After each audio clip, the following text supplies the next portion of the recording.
Good morning students. ఈరోజు క్లాస్లో radio activity అంటే ఏంటో తెలుసుకుంటాం. Law of radioactive decay గురించి నేర్చుకుంటాం. ఫస్ట్ రేడియో యాక్టివిటీకి వద్దాం. అటామిక్ నెంబరు 83 కంటే ఎక్కువగా ఉన్న న్యూక్లియై అన్స్టేబుల్గా ఉంటాయి. అవి స్టేబుల్గా ఉండలేవు. స్టెబిలిటీ కోసం అవి ఆల్ఫా బీటా గామా రేస్ని ఎమిట్ చేస్తూ డిజింటిగ్రేట్ అవుతూ ఉంటాయి. దాన్నే రేడియో యాక్టివిటీ అంటాం. స్టెబిలిటీ కోసం కొన్ని న్యూక్లియై ఆల్ఫా బీటా గామా రేస్ని ఎమిట్ చేస్తూ డిజింటిగ్రేట్ అయిపోతూ ఉంటాయి. ఆ ప్రాసెస్నే రేడియో యాక్టివిటీ అంటాం. ఎలా చెప్తాం? The nuclei of certain elements disintegrate spontaneously by emitting alpha, beta, gamma rays. That phenomenon is called radioactivity. అదే రాస్తాను.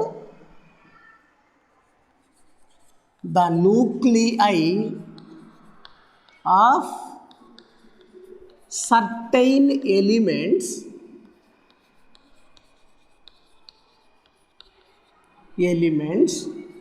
disintegrate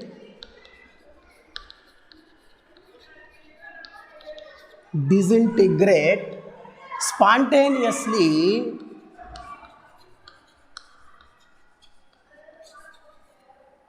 by emitting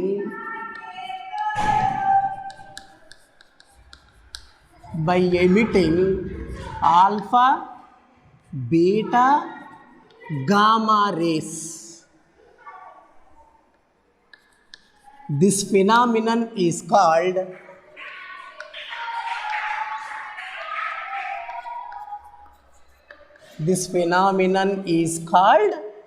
radioactivity.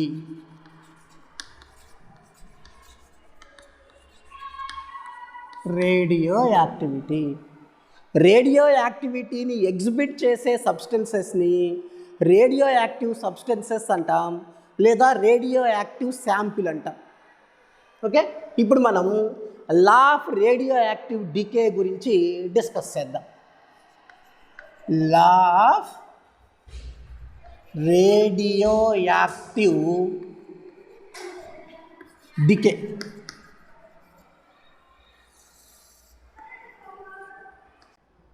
మనం ఒక రేడియో యాక్టివ్ శాంపిల్ తీసుకుందాం. ఈ శాంపిల్లో చాలా న్యూక్లియై ఉంటాయి. స్టెబిలిటీ కోసం ఈ న్యూక్లియై ఆల్ఫా బీటా గామా రేస్ని ఎమిట్ చేస్తూ డికే అయిపోతూ ఉంటాయి, అంటే తగ్గిపోతూ ఉంటాయి. ఆ డికేని మనం ఇంకా అబ్జర్వ్ చేయలేదు అనుకుందాం. అబ్జర్వ్ చేయాలంటే ఎంతో కొంత టైం తీసుకోవాలి. ఆ టైం ఎంతైనా కావచ్చు. అది ఎప్పుడు 0 నుంచే స్టార్ట్ అవుతుంది. సో టైం 0 సెకండ్స్ ఉన్నప్పుడు ఈ శాంపుల్లో ఉండే టోటల్ నంబర్ ఆఫ్ న్యూక్లియైని N0 అనుకుంటాం.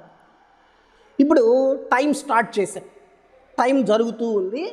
ఈ న్యూక్లియై కూడా డికే అవుతూ ఉన్నాయి. మనం తీసుకున్న టైంని T సెకండ్స్ అనుకుందాం.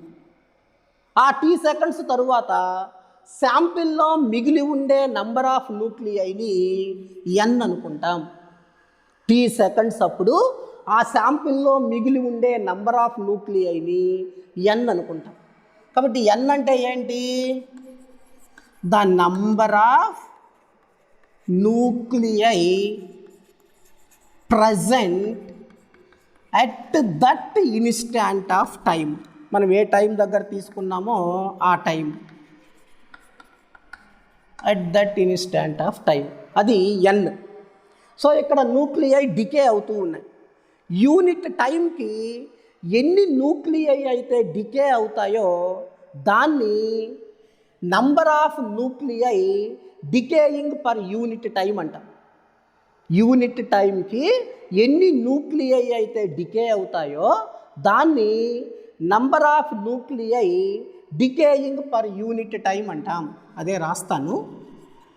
Number of nuclei decaying per unit time అంటాం. దీన్నే ఇంకొక రకంగా rate of radioactive decay అని కూడా అంటాం.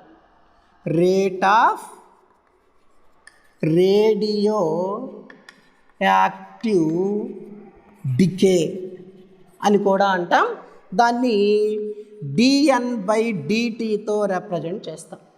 dN/dtతో రిప్రజెంట్ చేస్తాం.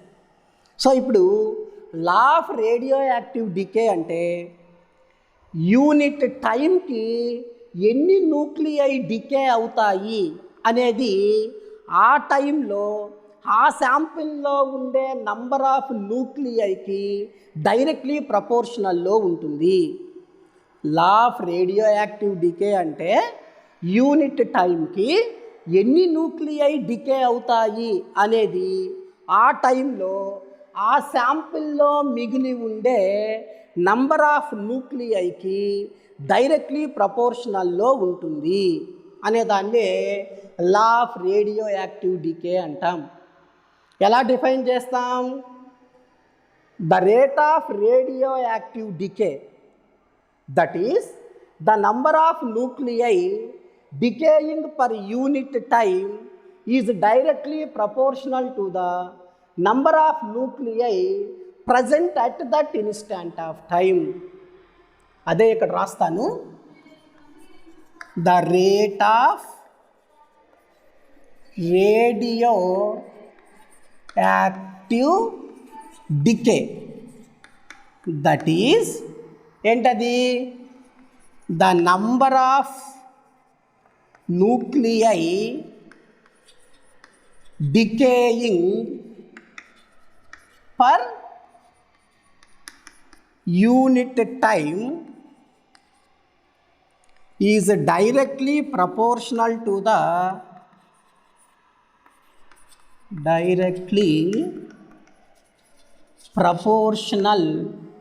the number of nuclei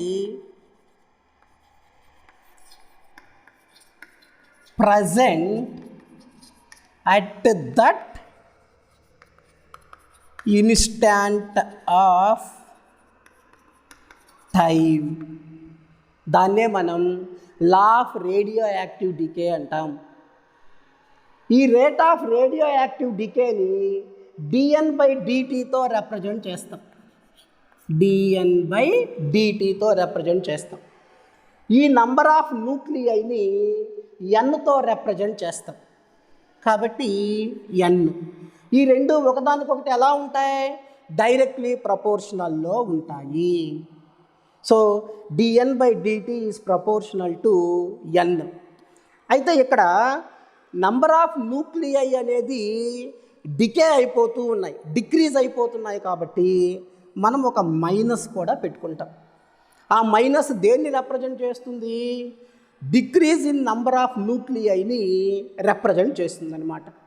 so దీన్నే మనం ఏమని పిలుస్తామంటే law of radioactive decay అంటాం.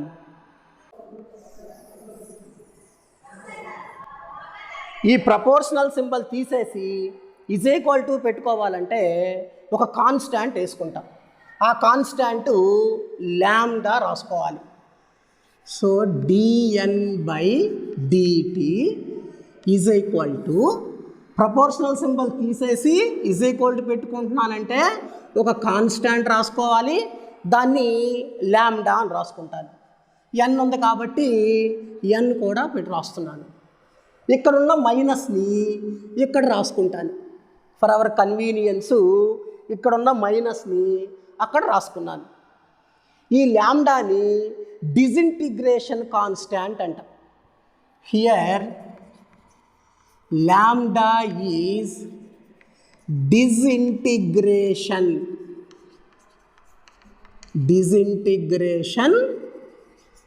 కాన్స్టాంట్. ఇప్పుడు ఈ టీని ఇటు పక్కకు పంపించేసి ఎన్ని ఇటు పక్కకు తీసుకొస్తాం. ఏమవుతుంది? dN/n ఎక్కడికి వస్తుంది కాబట్టి dN/n is equal to minus lambda, t ఎక్కడికి వెళ్ళిపోతుంది కాబట్టి dt వస్తుంది. ఈ ఈక్వేషన్ని బోత్ సైడ్స్ ఇంటిగ్రేట్ చేస్తాం. అదే రాస్తాను.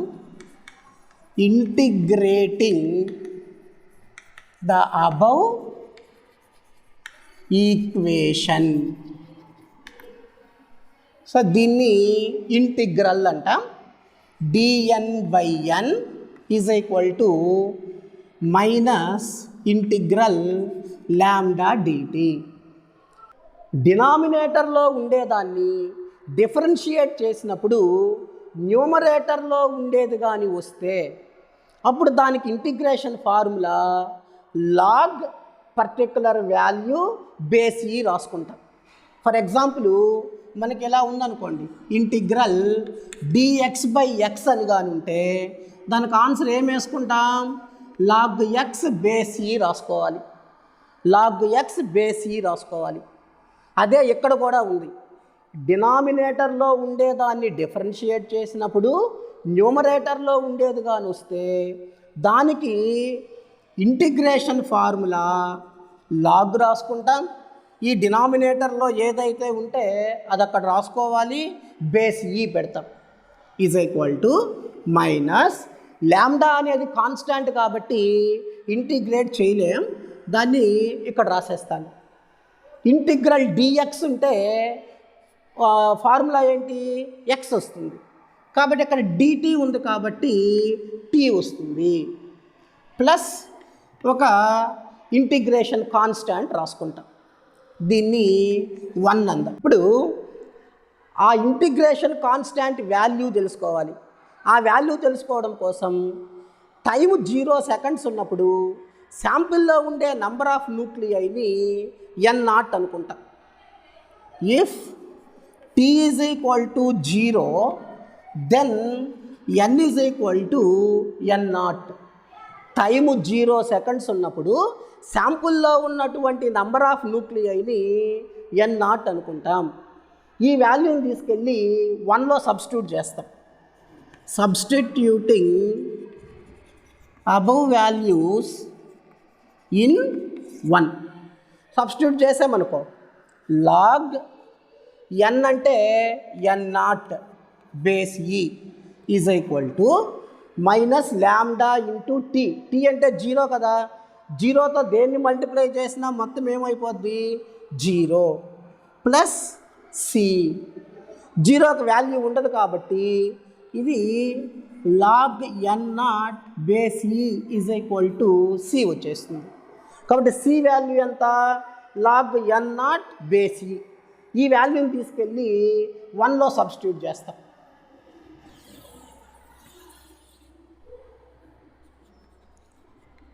సబ్స్టిట్యూటింగ్ దీన్ని 2 అందా. సబ్స్టిట్యూటింగ్ ఈక్వేషన్ 2 ఇన్ 1, 2ని తీసుకెళ్ళి 1లో సబ్స్టిట్యూట్ చేస్తున్నాం. ఏమొస్తుంది చెప్పండి, log n base E is equal to minus lambda T plus C. C అంటే లాగ్ n0 బేస్ ఈ కదా, లాగ్ n0 బేస్ ఈ వస్తుంది. ఈ లాగ్ n0 బేస్ ఈని ఈజ్ ఈక్వల్ టు యువతల వైపుకి తీసుకొస్తాను. ఇక్కడ ప్లస్ కాబట్టి ఇటు వస్తే మైనస్ అవుతుంది. లాగ్ n బేస్ ఈ ఇది ఇటు వస్తే మైనస్ అవుతుంది. Minus log n0 base E is equal to minus lambda T అవుతుంది. మైనస్ లాంబ్డా టీ అవుతుంది. Log A minus log B ఉంటే లాగ్ ఏ బై బి రాసుకుంటా. దీన్ని కూడా లాగ్ n/n0 అని రాసుకోవచ్చు.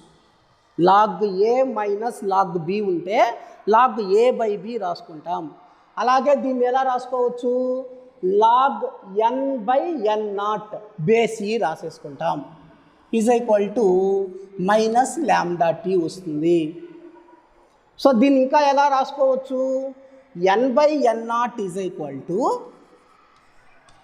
లాగ్ వద్దు, n/n0 ఈజ్ ఈక్వల్ టు ఇది ఇటు వెళ్ళి ఇక్కడ ఉండేది ఈకి పవర్లో వస్తుంది. ఈ బేస్లో ఉండేది ఇక్కడికి వస్తుంది, ఇక్కడ ఉండేది దాని పవర్లో వస్తుంది. ఈ పవర్ మైనస్ ల్యాండా టీ అవుతుంది. ఈ ఎన్ నాట్ని అటు పక్కకు తీసుకెళ్తే ఎన్ ఈజ్ ఈక్వల్ టు ఇది వెళ్ళింది అనుకోండి, N naught E power minus lambda T అవుతుంది. దీన్నే మనం లా ఆఫ్ రేడియో యాక్టివ్ డికేకి ఫార్ములా అంటాం. So law of radioactive డికేకి formula N is equal to N naught E power minus lambda T. So E power ఉంది కాబట్టి ఈ radioactive decay అనేది ఎక్స్పోనెన్షియల్ అవుతుందన్నమాట. ఈ విధంగా మనం రేడియో యాక్టివిటీని, లా ఆఫ్ రేడియో యాక్టివ్ డికేని డిస్కస్ చేస్తాం.